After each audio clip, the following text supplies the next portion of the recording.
What's up, everybody? Welcome back to Untitled Gaming Channel. My name's AJ Gels. How y'all doing? It's time once more for the weekly show. Sorry if I seem a little lethargic.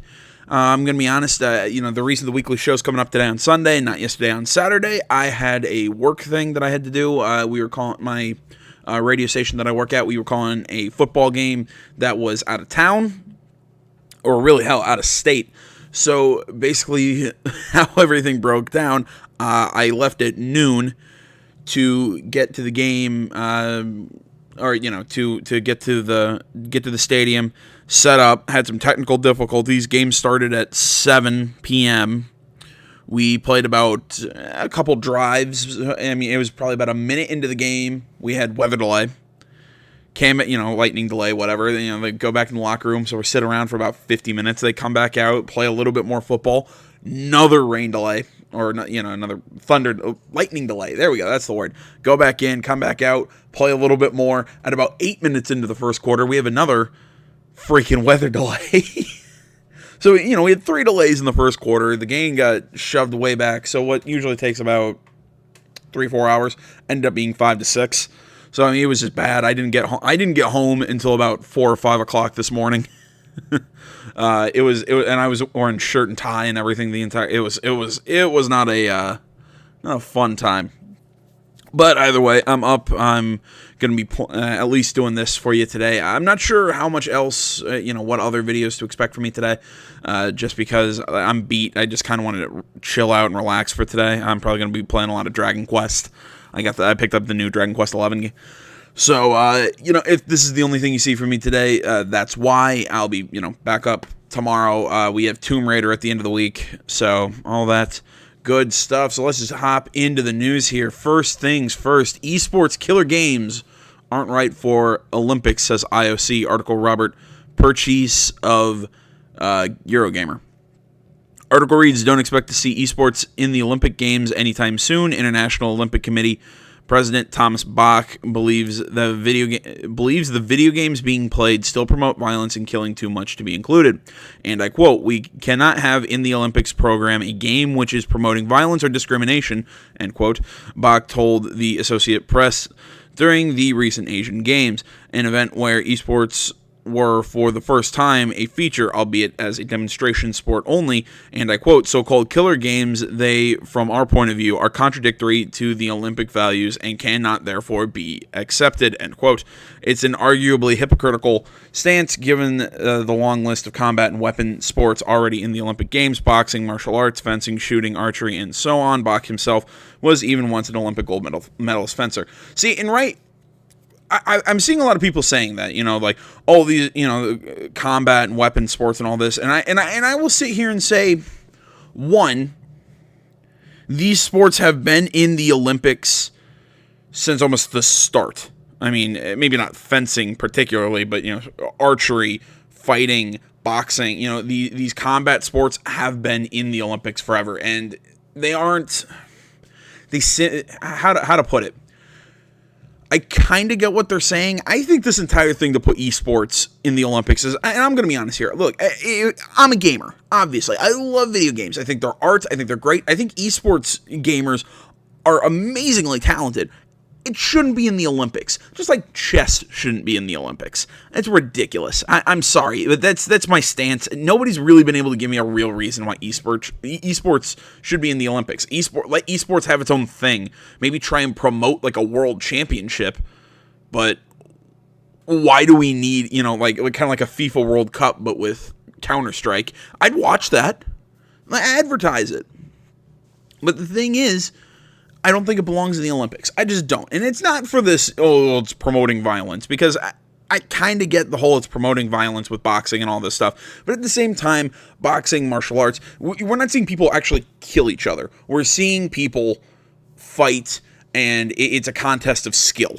Which, yes, again, same thing with esports, but we're actually seeing people shoot each other on screen.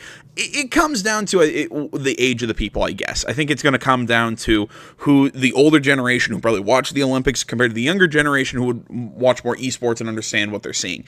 I honestly think that the solution here is for somebody to get together and create like a World Cup form of a bunch of esports, like have a World Cup for League, have a World Cup for StarCraft, have a World Cup for Counter-Strike, have a World Cup for yada, yada, yada, yada, yada.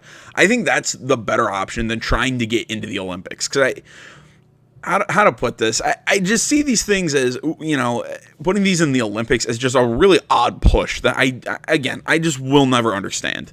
Maybe that's just me. I don't get it. He countered this point by saying, of course, every combat sport has its and I quote, of course, every combat sport has its origins in a real fight among people, but sport is civilized expression about this.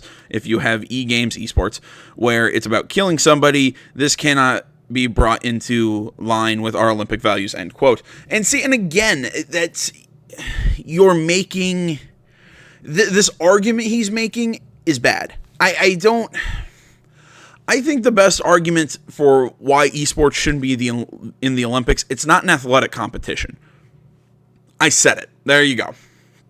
And people keep trying to tell me, all this, it's stressful, it's this and that. Okay, but sitting and playing Counter-Strike is not like playing basketball. It's not like boxing. It's not like fencing. It's not a physical athletic competition, which is the entire point of the Olympic Games. Granted, I know like the very early Olympics also involved like singing, but I'm talking like back in like ancient Greece. But this argument that this guy's making is terrible. I hate both sides. I think what this guy's saying is stupid. But I'm on his side because, again, it's this, sport is civilized expression about this. If you have, killing something cannot be brought into line. I'm trying to think here. It's basically what he's saying is that sport is a civilized expression of competition. Well, that's what esports are. It's just we're seeing people shoot each other on a screen. It's not about killing somebody. It's about the competition. So it's one of those where I think this guy is making the wrong arguments. I think, again, it's that, look, the Olympics are about athletic competition, and esports don't fit that mold. And again, like I said, I think the solution is a World Cup for esports games. I think that's how it is. I get people thinking that I'm trying to bash on esports gamers, and I'm not. They are amazing people, play way better than I do. I watch esports and, watch professional Counter-Strike, and my jaw drops. It's amazing what these guys do, but I wouldn't call it a sport. That's just my thing, and I think the Olympics is for sports. That's my standpoint, if that makes sense. It's just how I see it. Let's see here. Let's keep going. The biggest esport video games in the world, Dota 2, League of Legends, Fortnite, PUBG, Overwatch, Counter-Strike Go are about killing, but there are also many games which are not, Rocket League and FIFA in particular. Well, why would they show a FIFA competition at the Olympics? Don't they have soccer? I'm sorry, football, to anyone who's not an American. I'm an American. I'm going to say fucking soccer. Okay, Rocket League would be cool, I guess. But even then, FIFA in particular, why would you show FIFA at the Olympics? Just watch soccer.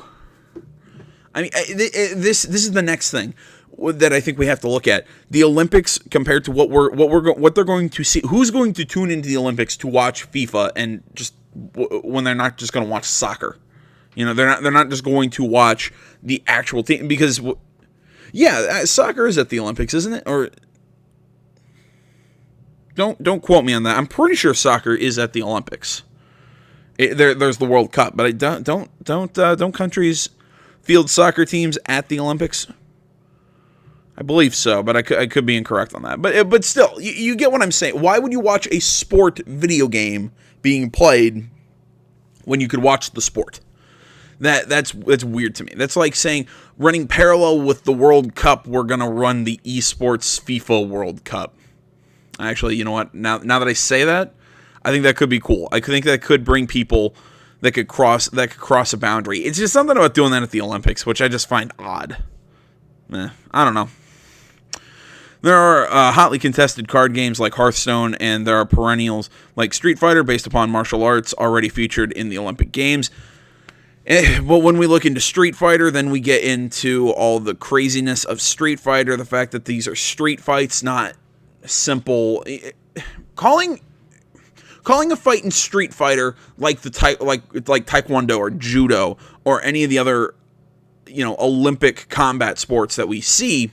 One, the Olympic sports it's not a mixed martial arts competition. like what a Street Fighter would be. And again, I'm trying to look into this guy's arguments. This guy's argument is a game like Street Fighter, which is based upon martial arts. Well, right, but we're seeing somebody use like Sambo fighting somebody who's using karate, but there's also shooting fireballs out of their hands. It's not the same thing. It's not a one-to-one comparison. That's what I'm saying. So I think the Street Fighter argument is dumb. And then with Hearthstone, it just comes down to, I don't think people who are tuning in to watch the Olympics are going to watch people play a TCG.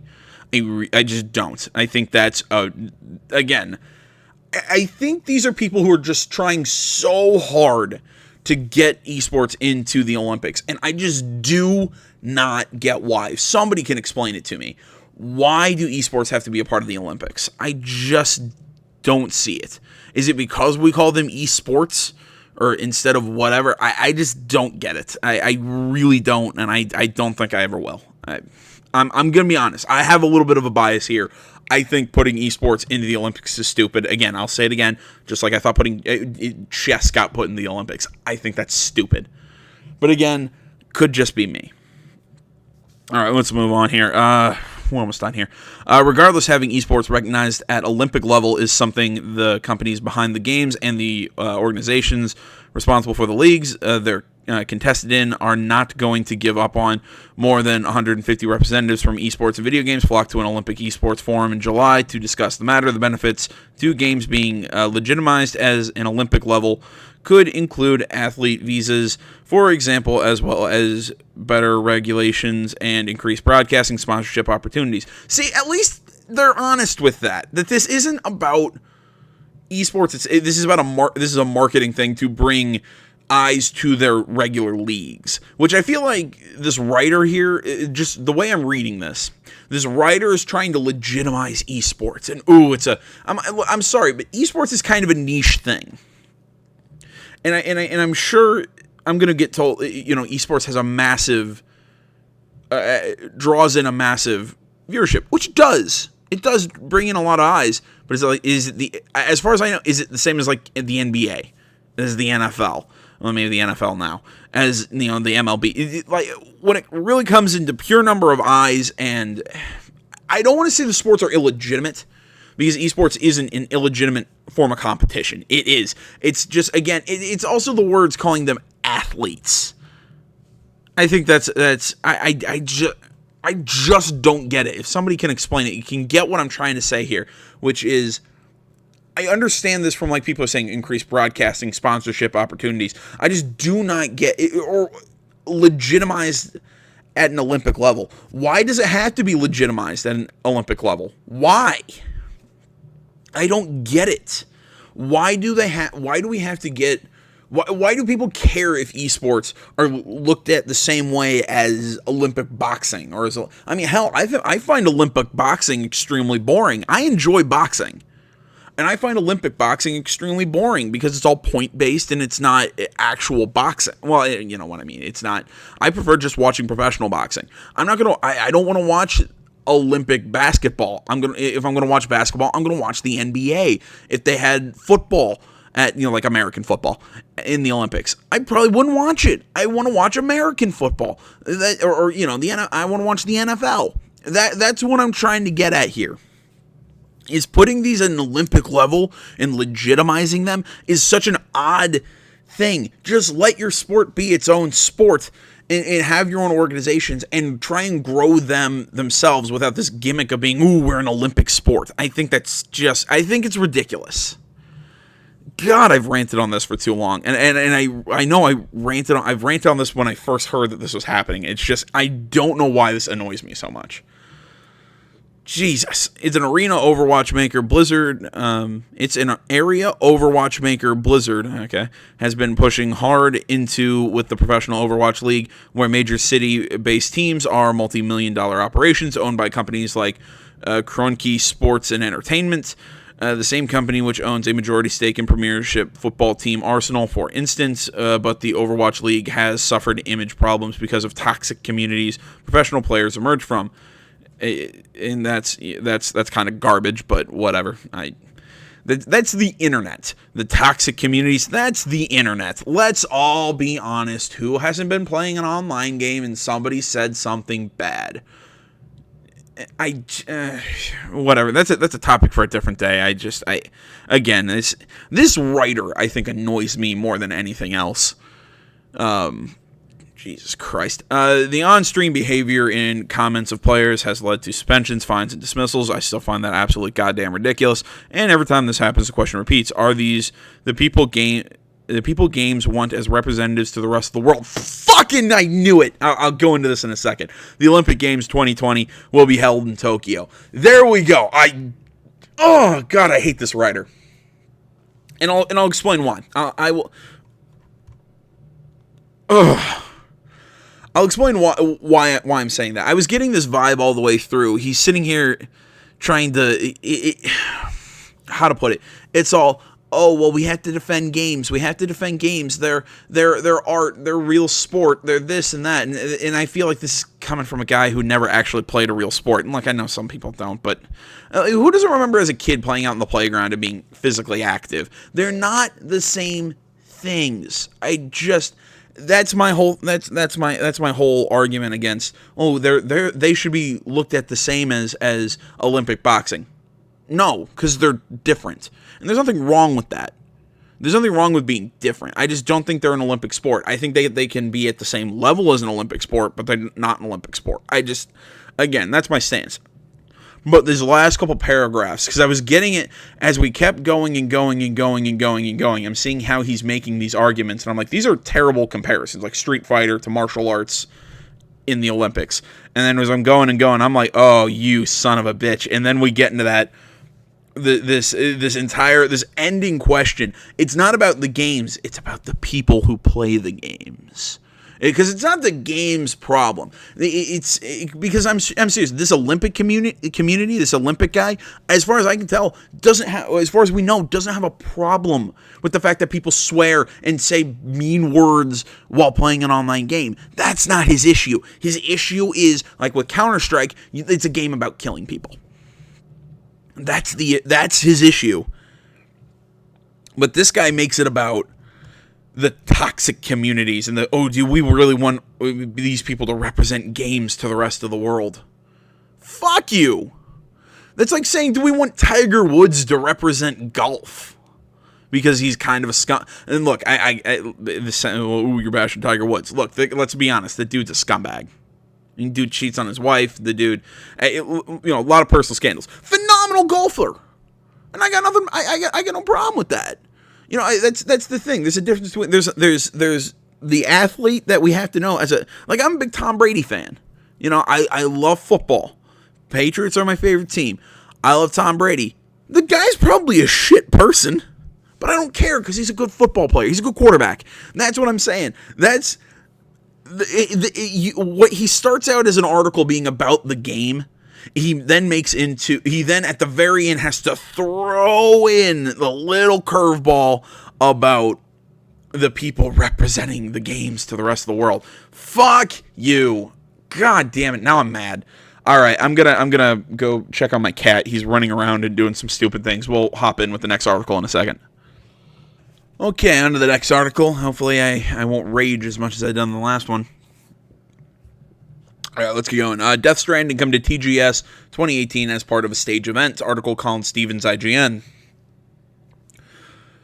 Article reads, Death Stranding, Hideo Kojima's upcoming game starring Norman Reedus, will be featured at Tokyo Game Show 2018 on September 23rd. Announced through the official Kojima Productions Twitter account, the mysterious game will take to the stage along with director Hideo Kojima and several Japanese voice actors. More details will be announced prior to the event. There's a look at the tweet. Let's see here. It's unclear if we get more gameplay of Death Stranding at TGS. Dear God, I hope so, like we did at E3 2018. Okay, what gameplay did we get at 2018 at E3? Like, what did we really get to see? I mean, we saw Norman Reedus walking around. In some like minor stealth. I mean, I just want an explanation as to what's happening, an idea of what kind of game this is going to be, and not just some sort of like weird walking simulator. I'd also like to know a release date. I think my biggest question is, what is with the freaky baby? But, you know, I actually have a theory before we keep going with this article. I have a theory about the baby. And I think I said this around E3. Here's my theory. Because we're always seeing him walking around, you know, like we've seen him in a few scenes walking around with his baby. Either that baby is somehow important, but, you know, with what Kojima, like when we first saw, you know, like all those like weird strings connecting everything, and Hideo talking about how this is a game about connections and everything. My theory on the baby is that somehow that he's connected to that thing, and if say he like Norman Reedus' character like would die, his consciousness would be implanted into the baby. And then he'd like grow. Like that's my theory. I have no idea if that's true, but that's my theory. But also with a Hideo Kojima game, I wouldn't put it past him. Let's see, where was I? But since the studio started showing direct gameplay at all, it's possible another taste will be shown off during the event. Let's see here. Though part of the Japanese voice cast will appear on stage, the character models in-game are based off the English-speaking voice actors. This includes Norman Reedus, Mads Mikkelsen, Leia Seydoux, and Lindsay Wagner. For more Death Stranding, check out the E3 2018 trailer. Contained a secret message, and take a look at the 12 things, blah, blah, blah, blah, blah, blah, blah, blah, blah. Let's see. Tokyo Game Show is September 20th to the 23rd. Honestly, I'll try and show those stage shows and all that. Always feel free, keep me up in the loop. I mean, not to, you know, kind of feel free, remind me on social media that, hey, these TGS is coming up around the 20th. I really don't have much else to add to this. I mean, it's cool. I mean, like I said, my theory about the baby is still my theory, but really not much to add here. I'm hoping we're going to get a new look. The biggest thing is I want a release date. And look, this is what I'm sitting here thinking. Okay, so it's 2018 right now. We're coming into 2019. Of a few of the big release games that we're seeing, here's going to be my call. Next year, The Last of Us Part 2. 2020, Cyberpunk 2077. 2021, Death Stranding. 2022, next generation hardware. That's my prediction, and I'll run you through why I think this. I think one, The Last of Us Part 2's got to be too far along. We've seen way too much of that, like in action, for that game not to come out next year. So that's just flat out my opinion with that game. There's no way The Last of Us Part 2 doesn't come out next year. Granted, I don't want to see it and Days Gone come out in the same year, but it looks like that's what's going to happen. So I'm putting Last of Us next year, easy. Cyberpunk 2077. Why I put it before I don't know why I put it before Death Stranding, but it's just it's the vibe I'm getting. Now I was talking with a commenter on my site on the Cyberpunk video that I did. I think it was last week. Now we were talking about this, and we were talking about the Cyberpunk kind of gameplay reveal, which I think the game looks great. And actually, we'll be talking some Cyberpunk a little later. The gameplay reveal looked amazing. Everything about it, loved it. He was telling me that I'm trying to remember exactly how he said that CD Projekt Red, what they had to say about it. That the game was going to be almost cross-generation. So my theory with Cyberpunk is they're going to do with Cyberpunk kind of what Rockstar did with GTA 5. They're going to release it near the end of the generation. You know, support the game, really see what people like, maybe didn't like, and make some fine tweaks, and then release like an enhanced edition or like a definitive edition, something like that, on the PS5 or whatever the next generation hardware is. That's what they're going to do. They're going to have like kind of like a late and an early gen version of the game. So, and that's why I also put 2022 as the release date for the next console, because I don't see the new console hardware in 2021. Maybe that's just me not wanting to buy a new console so soon. I don't know. But I just have 2022 as my guess for the next generation of hardware. But and then Death Stranding I just kind of threw in there. I think it's going to be after Cyberpunk, but before. It's just a feeling. I think it's going to be after Cyberpunk, but still in this generation. So that's why I put Death Stranding 2021. That's my guess. But all right, let's move on to some other news. We have some campaign details about Fallout 76 article, Matt Davidson. I think our next one is also that we got some story details for Red Dead, which we'll take a look at. But before that, like I said, this article by Matt Davidson on Fallout 76. Bethesda has revealed a few more details about Fallout 76's campaign, including how finishing it will reward the player. Although the game will place a heavy emphasis on multiplayer opportunities and survival, when announced, Bethesda referred to it as an online survival RPG. That doesn't mean that it's giving up the series' traditional story-based elements, with the game's development team clarifying that Fallout 76 is still driven by quests. The news comes from Game Informer's latest feature on the game. With the developers revealing the game's main quest storyline will revolve around the mysterious disappearance of Vault 76's overseer. Bethesda's director Todd Howard explains that, and I quote, "She left before everybody," end quote, leaving behind secret instructions for the player, who receives a transmission from her upon leaving the vault. The transmission and the instructions left behind will drive the player through the game's main storyline, which will end with the player gaining access to the game's nukes. The game's inclusion of nuclear weapons prompted a flurry of questions after the initial announcement, with some players concerned they could be used by trolls. Oh god, that would be awesome. See people trolling each other with nukes in a video game. That makes me... Oh, that's kind of funny to me. And just people just being gigantic assholes.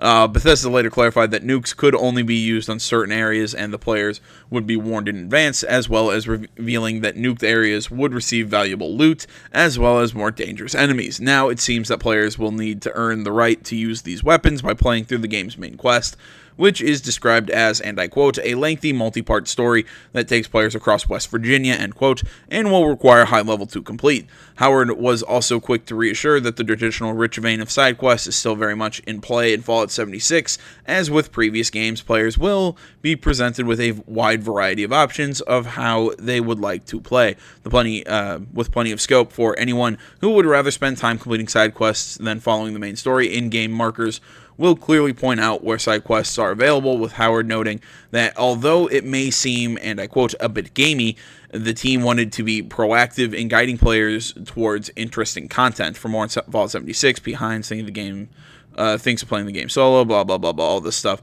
I keep going back and forth on Fallout 76. I want to get excited for it. I really like Fallout, but I can't because of this online component. And I know so many people are excited for it. I just don't give two shits about it. And it's because I just don't like multiplayer games. I do not like these. It's basically, this is like them trying to make a version. This is like Bethesda trying to make The Division or trying to make Anthem. It's boring to me. There's already so many of these games. Maybe Bethesda is going to be a lot more single player focused. Like, I can really get into it. It's just, I don't want people running into my game. With games like this though, they say, oh, there's quests, but there's something about doing a quest in like a traditional RPG, like probably what I'm expecting we're going to get in the upcoming Assassin's Creed, and then with this, where it's going to feel like we're getting MMO quests, which just, to me, always feel robotic and lifeless and annoying. I feel like this might kill the charm of what Fallout is. This is entirely speculative. I don't know. I'm going back and forth on whether or not I'm even going to play Fallout 76, but I don't know. Tell me, this is one of those that I'm going to leave up to you guys. Tell me what you guys think. I mean, are you excited? Do you want to see it on the channel? I'll play it if people want to. If people want to watch it, if people want to watch anything, I'll play the new NBA 2K game if people want to watch it. Which actually I kind of want to do because I've seen some of the story and it actually looks good this year, which is rare. But it's something about Fallout 76. It just doesn't jive with me. All right, moving on. Jeez, we're not even halfway through, and this has been about 30 minutes of video. I have really just been going off on tangents here.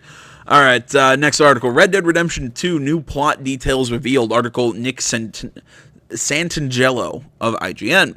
Rockstar Games has slowly been doling out information about Red Dead Redemption 2 ahead of its October 26th release date, including more specific story details. Jesus, a little over a month away from Red Dead 2. Oh, my God. Speaking with THR, Rockstar said San Diego art director Josh Bass and Rockstar North director of art Aaron Garbett I'm not sure. Finally, let's slip some details about the storyline that will revolve around Red Dead Redemption 2 Vanderlyn Gang, with which Rockstar recently revealed information about. Bass recounted how Red Dead Redemption protagonist John Marston's relationship with gang leader Dutch Vanderlyn was central to the original game. For the second game, which, as we've known, is a prequel, Rockstar wanted to explore the events while Marston was still a part of the gang that set up Red Dead Redemption. We've been getting these character cards, so, like this. Grimshaw, I swear half you would just rot in your own filth if nobody kept you in check. You know what? Let's go through these. Actually, there's like 23 of them. I don't know. You can go through and check these out yourself. I mean, there's some interesting ones. They're kind of funny. They're chasing us hard because we represent everything they fear. See, that's kind of what I like about Dutch, is how he's kind of an anarchist. He's got some really interesting views on government and everything. Wait, what's this one? Micah Bell, I believe I like that kind of black and white thinking, and mix that with this as a kick-ass picture. Sorry, I got distracted. Yeah, I'd suggest go through those and read those. I've read a vast majority of them. It just kind of gives you a vibe of some of these characters. Let's see here. And I quote, in Red Dead Redemption 2, you get to see that gang, including Marston, at the peak of their notoriety, and at the very moment things begin to fall apart, end quote, explained Bass. And I quote, the story focuses on Arthur Morgan, Dutch's most trusted enforcer, adopted into the gang by Dutch when he was a young boy. Arthur considers the gang to be his family. Dutch has given his life so much needed purpose, and the gang has served as the one positive and constant in Arthur's life, end quote. See, I think this is going to be I think they're going to go for they're outlaws, but they're not bad people. Well, maybe some of them are, but I think these are guys who are just trying to get by. I have a vibe that that's what they're trying to do, even though I would say, let us be criminals. Let them be kind of bad. Let them be bad guys. I don't mind that. My big thing with it is, how are we all going to feel when Arthur Morgan dies? And how are they going to do it? Because, I mean, look, you know what? I'm going to spoil this, spoil this. Who the hell doesn't know the ending to the original Red Dead Redemption? But when Marston dies in that barn, that scene came out of nowhere. It was set up amazingly. It with going into the Deadeye, having your last little shootout. Watching him get riddled with the bullets, falling to his knees and dying. Then you had the grave with the word, blessed be the peacemakers. I mean, it was so well done in Red Dead. I mean, it actually made me cry. Was how good it was. My big question is, with Red Dead, with Red Dead 2, how are they going to kill off Arthur Morgan? And I know people are going to ask, how do I know that they're going to kill off Arthur Morgan? Well, it's because he wasn't in the first one. A lot of these guys have to die. I mean, other than Dutch himself, Bill Williamson, and Javier Escuela. Other than those three, and John Marston, other than those four guys, everyone else can die. So I have a feeling they're not going to leave loose ends and they're going to kill Arthur Morgan. I have a very good feeling for that. My question is, though, how are they going to do it and get it to feel right? Not like it's just forced, like, we got to kill him because we got to close up a plot hole. Okay, while Red Dead Redemption was set during what were essentially the final days of the Old West, Red Dead Redemption 2 takes place at an earlier time. The setting is close enough to the originals, though, that the elements of modernization that would eventually bring an end to the Wild West are already being set in motion.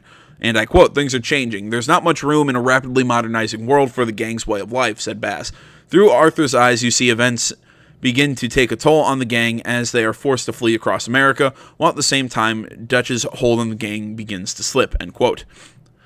Garbett added that it was important for Rockstar to continue the developers' trend of creating a strong sense of place with the gamers. New technology, he said, has allowed Rockstar to do this better than it ever has before, and he believes the team has done it not just through the environments, but also through their inhabitants. And I quote, the contrast between rich and poor, between weak and strong, and between civilization and wilderness really spoke to us, end quote, said Garbett. Unlike in Grand Theft Auto 5 with its multiple protagonists, however, Red Dead Redemption 2 players will witness these contrasts only through the eyes of one character, Arthur Morgan. And I quote, Arthur lives and with... let me start this over. And I quote, Arthur lives with and fights alongside the other members of the Vanderlyn gang, said Bass, and they are a group of fully realized characters with relationships to each other and to Arthur.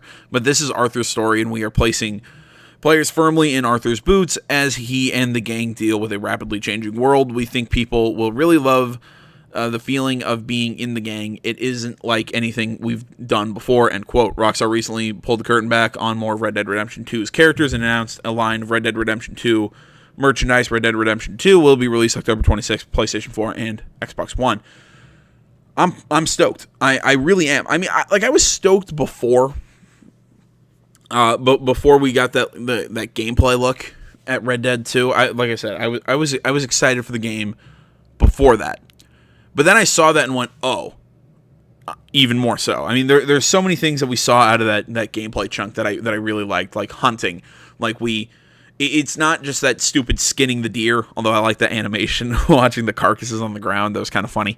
But I like how you kill the deer, and then you'll see Arthur put it on his shoulders, put it on the back of the horse, and you'll sell the body or take it back to the to your base, which makes me think, do we have to make money for our base of operations? Do we need to bring food back to our base? There's so many ideas that they could go with that. So many different directions. That's really cool. I really like at one point you're seeing Arthur set up to go fight, and he pulls a shotgun out of his, from his horse's pouch, and he's carrying the shotgun in one hand, shooting with his pistol. Puts the pistol into the holster, and then pulls out the shotgun and starts shooting with the gun that he was holding in his hand. It doesn't look like it's going to be a weapon wheel. It kind of looks like you can carry a long gun and a pistol. So it's making me think, well, is it you would kind of load up before you engage the enemy? There's a lot of cool things I think they might be doing with Red Dead, and I'm pumped. That's all I can say. I know it's really generic, but I'm excited. It's October 26th is when we finally get our hands on Red Dead 2. All right, moving on. Like I said, we're going to be looking at some Cyberpunk. We have I don't know, just two kind of small news stories that I found kind of interesting. Cyberpunk 2077 first-person perspective has gotten some backlash, but CD Projekt Red isn't changing the game. Article Jordan Remy of GameSpot. Article reads, it's no secret that there are plenty of people who aren't happy about the first-person perspective for Cyberpunk 2077. CD Projekt Red knows about it and is looking into solutions to help people overcome their dislike for the first-person view. That being said, the developer isn't changing it. First person is here to say. See, I initially was kind of going, ooh, how is this going to work with CD Projekt Red being so known for their third-person kind of action role-playing game with Geralt? But now we're playing as V, this character that we get to design, but the game's going to take place in first person. That's always kind of weird to me when games give you that option, like with Fallout. Why do or up until Fallout 4, because conversations took place in third person. But like Fallout New Vegas, why make my character look good? I'm never going to see him. That's just weird to me.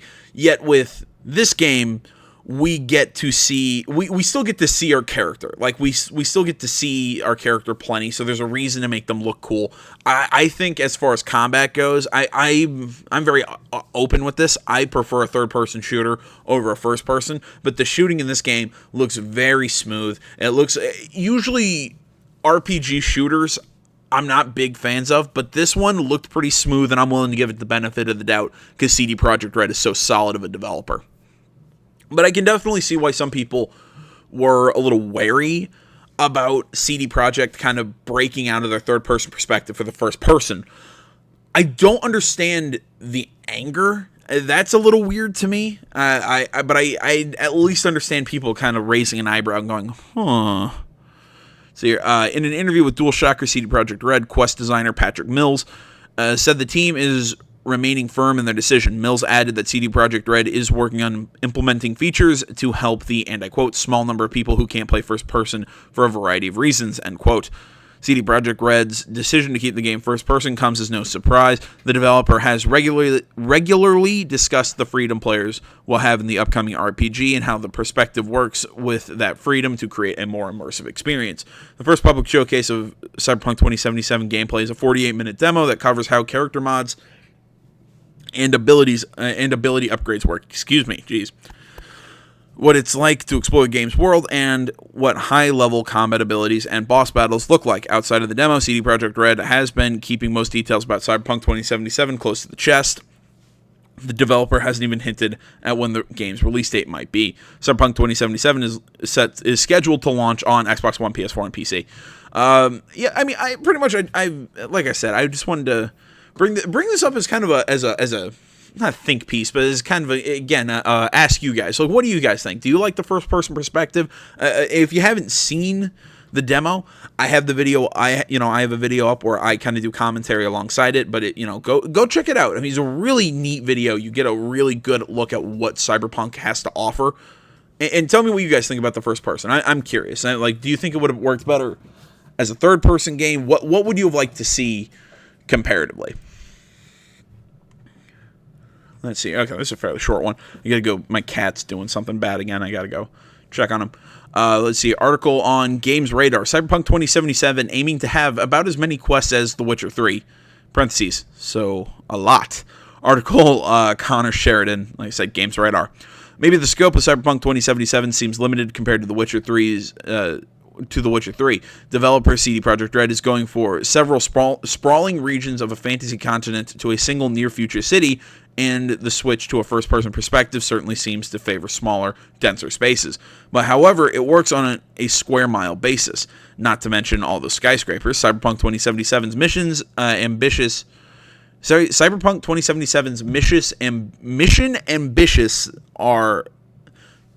I can't read. Cyberpunk 2077's mission ambitions, there we go, are just as grand as its predecessor, according to the new interview with quest designer Patrick Mills published on Metro, and I quote, "I can't talk about numbers, but I'd look at Witcher 3, Mills said when asked about how many quests will appear in Cyberpunk 2077 in total. Something like The Witcher 3 is what we're aiming for, end quote. Normally, you expect developers to answer pretty much any quantitative question about their new game with some variation of even more than the last game, but with more than 400 quests in total, by Twinfinite's accounting, appearing in The Witcher 3. The game's famously taking hundreds of hours to 100% complete. Any more than that just sounds excessive for Cyberpunk 2077. That's a fair point. And where the hell does it all come from? The main quest speaks for itself in most games, weaving you through all the main locations and activities the developer wants to highlight. Mills explained how CD Projekt Red has a particular way of filling out the rest of the game with stories off the beaten path, and I quote, the way that we develop side quests is very often by looking at the main story. After we've written out and sketched out the main storyline, we find the characters that maybe we want to spend more time with, themes, or even bits of old main story that aren't getting used anymore. Miller said, continuing, and because there's not the pressure of being part of a multi-hour long story, you have a little bit more freedom to figure it out. And for us, our rule for side quests is that the story has to be something that you've never seen before. There's got to be something in the story that's different. I really don't have much else to add to this one. I wanted to include this just because I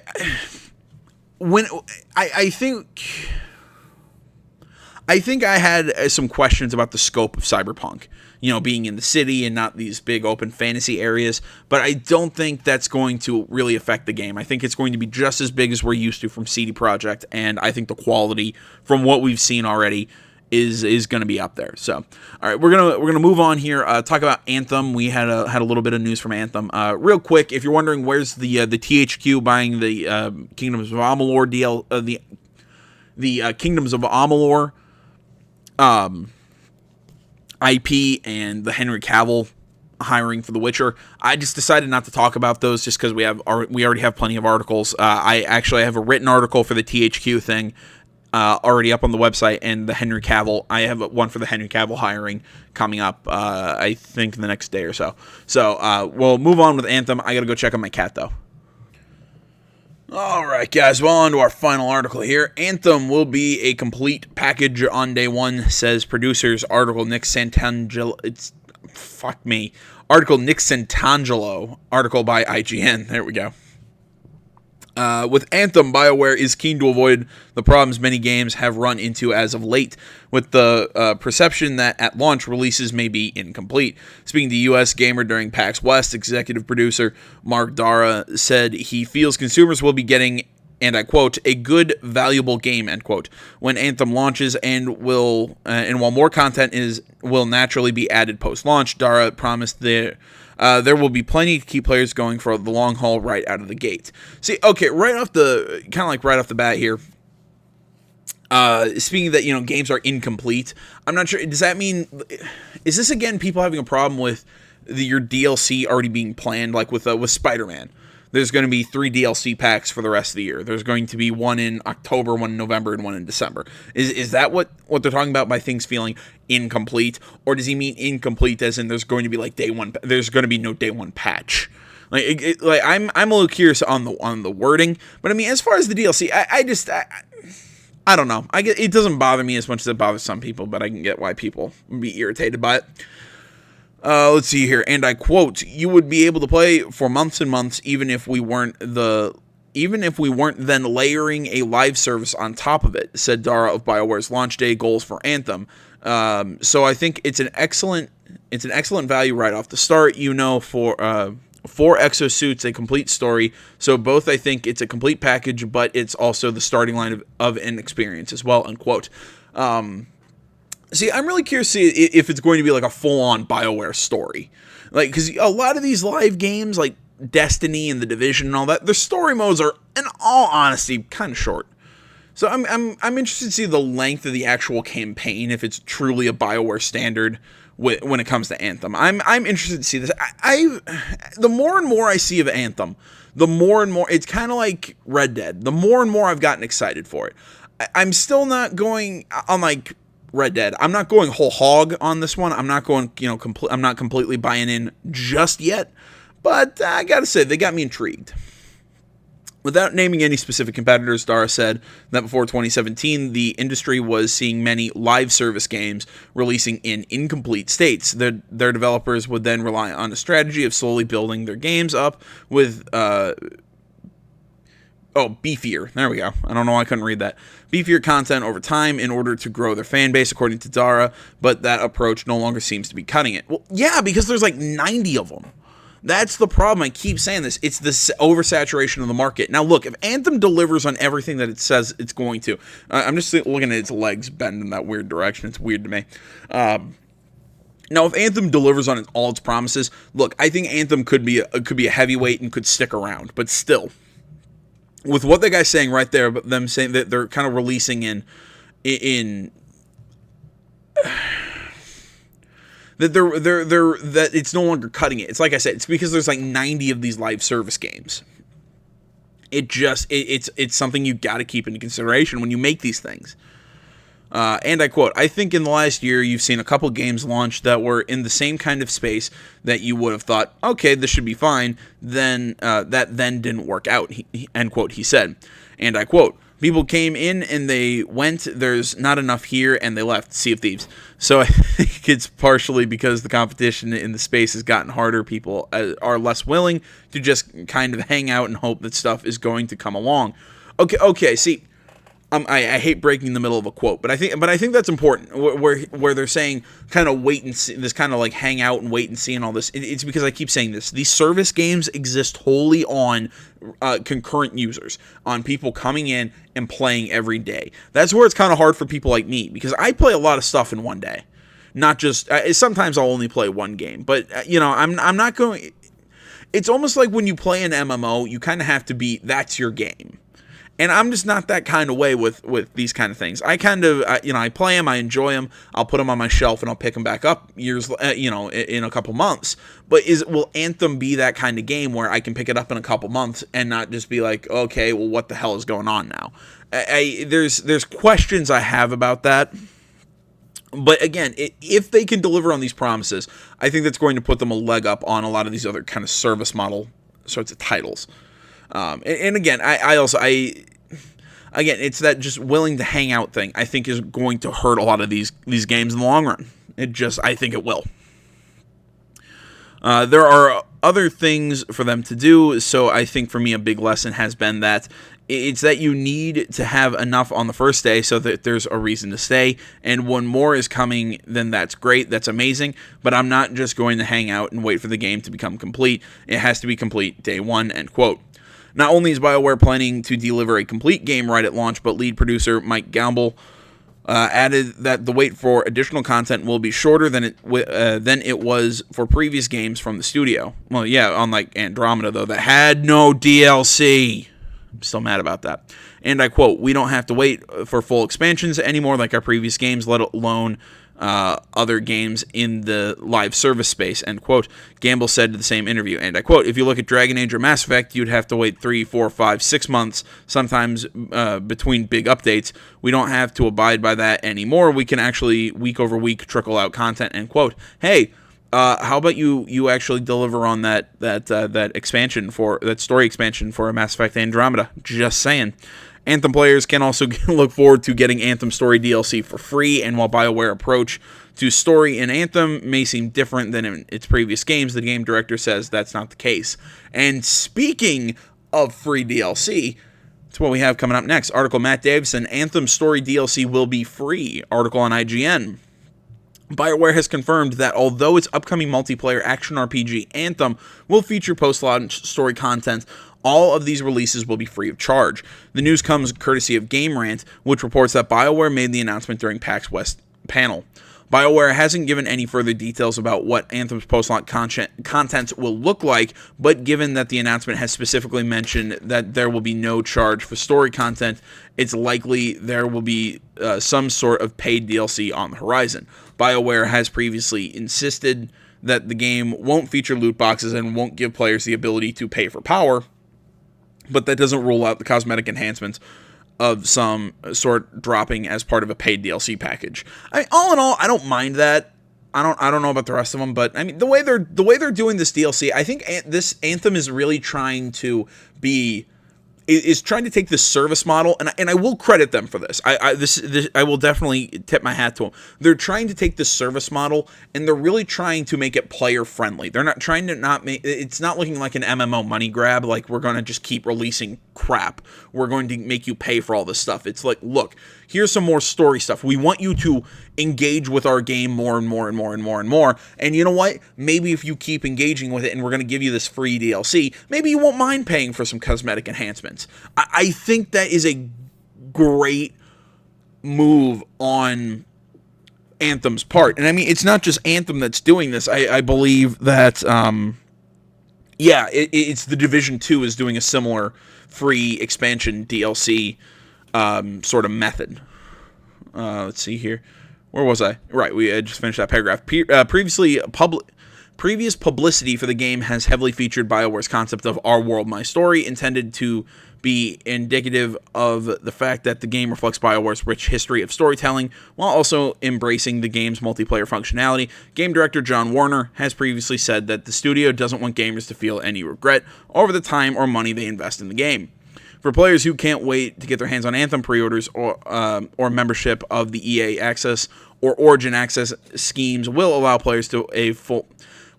access to a full demo beginning on February 1st, with a number of as yet unannounced alphas and betas for that date. For more on Anthem, all that stuff. We're going to move on to our final article in just a second. This, obviously this is about the demo. It's a super short article, and also has a lot of concept art if you want to go through it. All right. We'll take a look at that, but my cat's doing something. I gotta go check on him. All right, guys. You know what?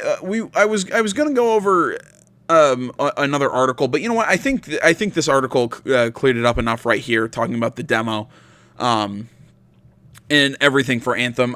My throat's getting sore just because I talked a lot yesterday, and I'm getting tired again. also getting hungry. So I'm going to call this video here. I want to say, as always, thank you so much for watching. As always, links to every article that we talk about, as well as timestamps, are down in the description. Like, comment if you're not already. Please subscribe to the channel. Stay tuned for more next time. Facebook, Twitter, the website, minds.com. Links, all that stuff is down in the description below. Like, comment if you're not already. Please subscribe to the channel. And until then, guys, my name's AJ Gels. This is the Untitled Gaming Channel. I'm out.